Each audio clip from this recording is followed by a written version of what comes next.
Hey, welcome back to Your Health Moment.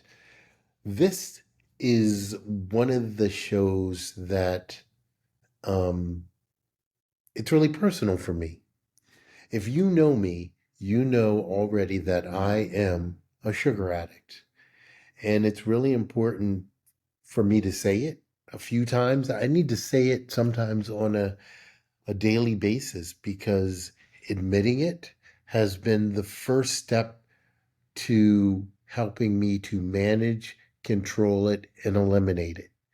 Now, like most addicts of any other kind of addiction, I don't know if you're ever really cured from it, but you can stop doing it and stop participating in that particular addiction for a certain amount of time.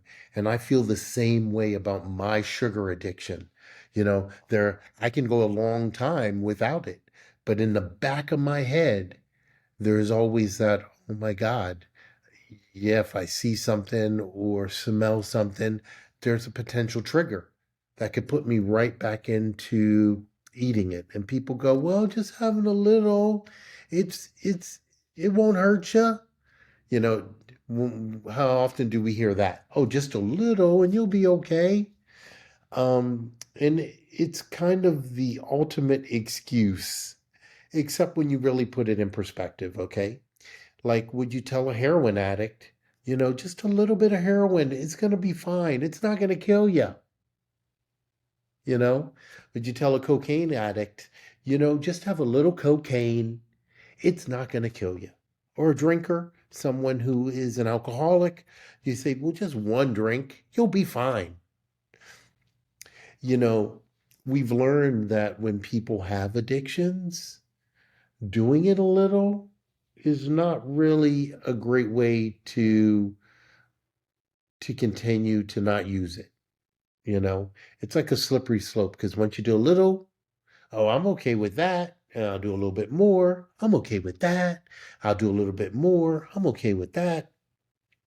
But what happens is, before you know it, you're right back into the patterns that are going to create real serious challenges for you, be it whatever addiction that you have.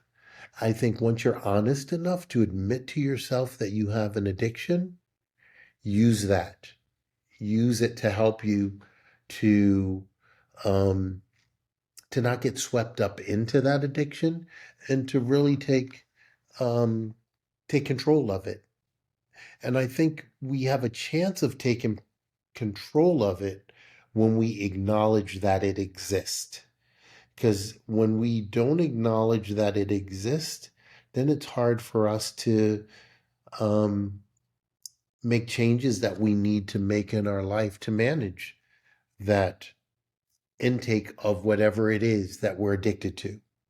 So I love this month because in October, what we do is I get a group of people together and I invite them for the month to give up sugar for the month. Sugar and simple carbohydrates. Give it up for 30 days. 31 days we got in October. So give it up for 31 days and see how well you do. Now, if you can give it up for 31 days and it's not a problem for you, then most likely you are not a sugar addict. Okay? But if you attempt to give up sugar for 31 days and you find that you can't, well, there's some serious issue there that I would invite you to take a look at, and I can actually coach you through that process. And I would totally invite you to do that. I'd super encourage it. But step one is I want to bring you on board and encourage you to join me in October for 30 days, no simple carbohydrates and no sugar. Okay?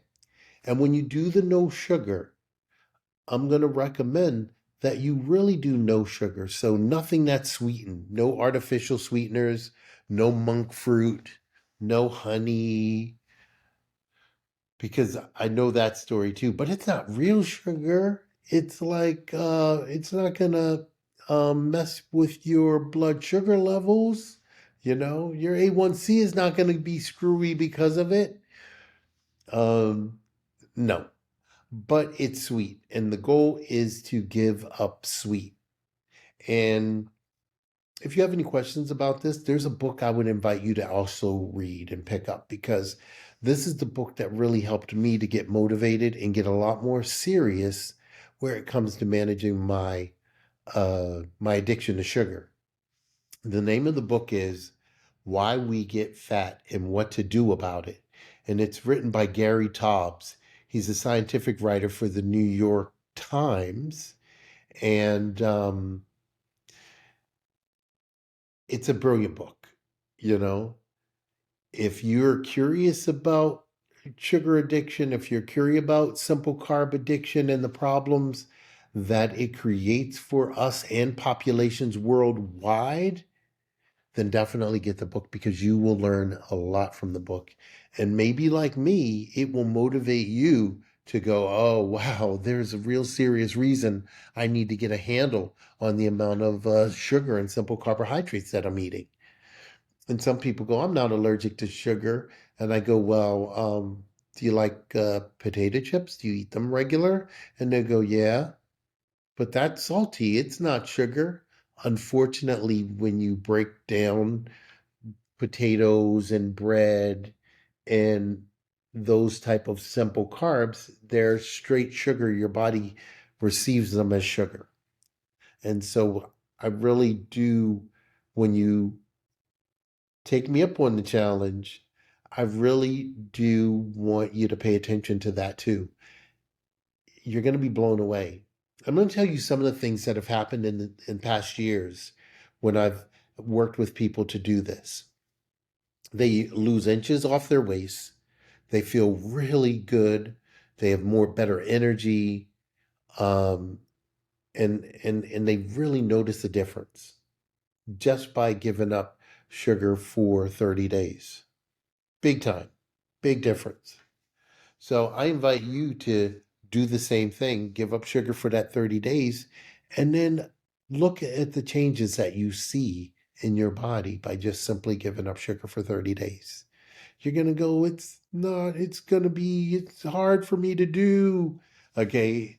Hey, I think that was me maybe in the beginning. It's hard for me to do. I don't know what if I don't think I need it. So I went back and forth between, I don't think I need it. I'm not that bad. I'm not overweight. I don't have diabetes yet, so I can still do it. And when I hear that, because it's my own stuff that was going through my head, so I can relate to people that are thinking that, um, I started thinking, well, it's the same thing that smokers say. Like, you know what? I'm smoking, but I don't have cancer. It's not bothering me. I don't have a cough. I'm like, good. You know what I mean? Or I'm not coughing that much. And so, since the worst thing has not happened to them yet, they figure, well, hey, it's still good to do. So I get that. I don't think it's probably the wisest way to go, in my opinion, but I do get the way someone would think that way. But I definitely don't think it's the way to go. I think when you realize that there is something you're doing and you can't give it up, that thing has control over you. And if it's something like sugar, the writing is on the wall, because we know sugar is connected to heart disease, different forms of cancer, diabetes, obesity, and early death. And just a not so fun fact, because usually I like going, oh, fun fact. But I think this is a not so fun fact. Like in 2017, over 11 million deaths are attributed to simple carbs and sugar. Over 11 million. And we know that was for 2017. I haven't seen any studies with any recent data yet, but I'm telling you, if I had to guess, which I will in this case, I believe the numbers are going up. The obesity rates have gone up, and it's kind of chilling. And people go, well, I could cut it out, but do I have to stop my kids from eating it? They love their breakfast cereal in the morning. And I go, if it's not good for you to eat, why do you think it's good for your kids to eat? That's another one of the ones I can't quite figure out, the game that some parents play in their head with that. Like, oh, I don't want to deprive them. What? You don't want to deprive them from obesity. You don't want to deprive them from high blood pressure. You don't want diabetes. You know, it's kind of crazy. I think those are the kind of things that you should be wanting to spare your children from. And if you can make some adjustments to their food to spare them from real serious health challenges, I mean, to me, it's like a no brainer. But I'm hoping that you have your kids join the challenge with you, because I even think in a lot of cases, kids are a lot more savvy than we are. And these days, they tend to know more. I have great nieces and nephews, and even my son, they know more things about uh, computers than I could ever know. They are just much more savvy when it comes to getting information in and using it than a lot of my peers. So I think once you introduce them, you might be surprised um, of the feedback that you get. It may really surprise you. So I wouldn't count them out and just think automatically that they wouldn't go for it. I think once you explain to them the risk of eating the way that they're currently eating, they'll understand. And it may empower them to make the change that they may not have been able to make on their own. Because let's face it, sugar's addicting. If you eat it, it's sweet, it's desirable, you feel something behind it. I mean, so having an understanding of the danger side of that sugar, I think is really helpful. At least you're giving them balanced information, because their taste buds is giving them one version of the story, and you have the opportunity to give them another version of that story so that they can decide whether or not if the taste bud version is the only version that they should pay attention to, you know? So we're all in this together. The food industry, they're throwing sugar into everything, and then uh, they're creating these new sugars that they're putting in, because we're getting kind of smart that sugar is not so great.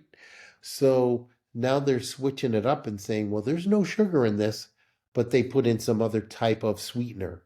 It may not be sugar, but it's another sweetener. And in my opinion, it's still problematic. So when your tongue tastes something sweet, I think your body just automatically does what it does. It starts producing insulin. It's as if you were walking down the street and I jumped out from behind a tree and I said, "Boo." Your body in that split second is going to produce those flight or fight hormones right away. It doesn't process that. It just does it, because you have to be prepared right away. And I believe the same thing is applicable when it comes to tasting sugar on your tongue. Your body just does what it does. It's going to create insulin. But the challenge is, if it's a type of sweetener that doesn't require insulin um, to handle it or manage it, well, then you just have free floating insulin in your system without a job to do, and that is problematic. Okay. There was a time they used to use insulin like we do now. We use it to help treat diabetics, but there was a time that they used insulin to help people put on weight. So think of that. Insulin is so helpful for weight gain, that there was a time they used it specifically for that purpose. So I just want to invite you to take a look at that, take a look at the book, Why We Get Fat and What to Do About It, and reach out to me if you're interested in joining the challenge this October. And we didn't pick October by accident. October at the end of the month starts to roll into the holiday season where we're going to be eating all kinds of carbs and sugars and sweeteners. And it ends in that month with Halloween, which is like a whole candy blowout. So we're doing it on purpose. That thing about Halloween and in October, it's one of those periods that when you walk into the store, usually the candy is in its candy aisle or near the registers when you check out. But during October, they put it in the front of the store so you can't even miss it when you go into the store. And it doesn't even matter what store. The supermarket, it's there right in the front. You got to see it before you even get into the store. Good, you see candy. The drugstore, they put it in the front. You go for a prescription, you've got to go buy the candy. You go to Home Depot, the candy's right there in the front, and you're going to buy stuff to help you to fix your house. You go get gas, well, it's on. So the challenge with being addicted to sugars and simple carbs is they're everywhere. And it seems like all the time, but particularly in October and the holidays, oh, it just goes overboard. It's really so hard to escape from. Okay. So once again, I would love you to do the no sugar challenge. If you agree to do it, I got your back. Okay. If you're challenged about doing it, like, oh, I don't think I can, I got your back too. Because if you don't believe that you can even be successful at it for 30 days, you're one of the people that really needs serious support because it's a problem and you admittedly don't have the skill set to even begin to address it. I want to help you because it's going to sneak up on you and really create havoc. So if you feel you can't do it, oh, you're someone that really needs to reach out so I can give you more information to really help you to be even more informed and to develop other strategies that'll be helpful to you. And if you're willing to do it, oh, I'm going to help you with strategies to help you to be successful with it. And I just going through the process is really important because you learn a lot of things as you go through the process. So I don't want to keep you anymore. Hey, if you want more information about this, all you need to do is text your name and your email to me at 904-236-5858. That's 904-236-5858. Or check out my website at iamdrfitness.com or go to my Instagram, which is iamdrfitness. Tons of information there. Chime in, send me a message. I love hearing from people. If I'm not following you, reach out because I'd want to follow you and see the stuff that you're posting and what's going on and what you're doing. And have a fantastic day. And hey, next time, I have a fantastic guest that you are going to love listening to. So definitely lock me in, hit the follow here, and be sure that you are on board for the next podcast next week. Okay. Any questions, anytime, do not hesitate to reach out. And I really answer those calls. I'm not a robot. Okay. Sometimes I text people back and they think I'm a bot. So I wanted to clear the air on that and let you know that I'm super excited about this holiday season and the people that we are going to help manage Halloween and reduce their sugar intake the entire month of October. I hope you're going to be part of the no sugar group this October because you're going to see some really impressive things happen to your waistline if you are. Okay? And you're going to learn some real cool things on how to reduce your sugar. So until next time.